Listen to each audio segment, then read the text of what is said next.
उन्होंने मुझे जीरो कहा, लेकिन उन्हें नहीं पता था जीरो सब कुछ निगल सकता है। इस दुनिया में जादू ही ताकत था और मैं बिना जादू के पैदा हुआ था।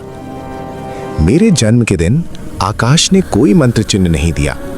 हर बच्चे के साथ एक जादुई चिन्ह जन्मेता है, मेरे साथ नहीं। बुजुर्गों ने कहा हमारे वंश पर शाप है। जो कभी महान जादूगर थे, अब जादू उन्हें छोड़ चुका था। फिर भी मेरे पास एक उम्मीद थी, मेरी छोटी बहन एलारा। उसकी हथेली में एक छोटी सी चिंगारी थी, लेकिन वो भी बुझ रही थी। एलारा की चिंगारी जन्म से कमजोर थी और इस शहर में कमजोर जादू टिकता नहीं। ऊपर के आसमान छूते टावर नीचे की बस्तियों से जादू खींच लेते थे और उसी के साथ एलारा की जिंदगी भी धीरे धीरे खत्म हो रही थी। पिता ने मरने से पहले एक गुप्त नक्शा छुपाया था, एक जगह का जो शहर के नीचे दफन थी। गुप्त पुस्तकालय। वहां वे ग्रंथ रखे थे जिन्हें पढ़ना भी अपराध था, क्योंकि उनमें ऐसे मंत्र लिखे थे जो जादू को तोड़ सकते थे। जब मैं वहां पहुंचा, कुछ किताबें फुसफुसा रही थी, कुछ सांस ले रही थी, लेकिन एक ग्रंथ अलग था। उसका नाम मिटा दिया गया था। जैसे ही मैंने उसे छुआ, वो अपने आप खुल गया। उसमें लिखा था, शून्य ही अंतिम सत्य है।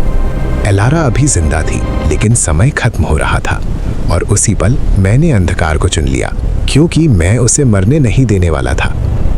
ग्रंथ में लिखा मंत्र अंधकार को बुलाता था और फिर छायाएं आने लगी। वे इस दुनिया की नहीं थी।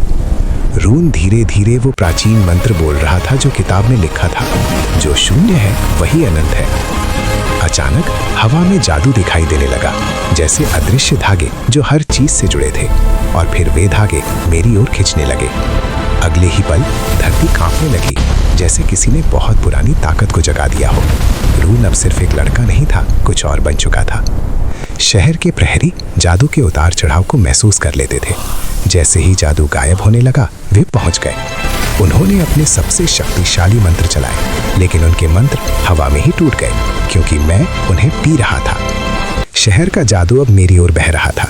जैसे गुरुत्वाकर्षण सब कुछ खींच लेता है, वैसे ही मैं जादू को खींच रहा था और उसी शक्ति के साथ मैं ऊपर उठने लगा।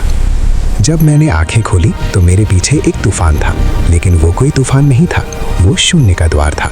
एक ऐसा द्वार जो अब मुझसे जुड़ चुका था। और तब उन्हें समझ आया, उन्होंने मुझे जीरो क्यों कहा था, क्योंकि शून्य सब कुछ निकल सकता है,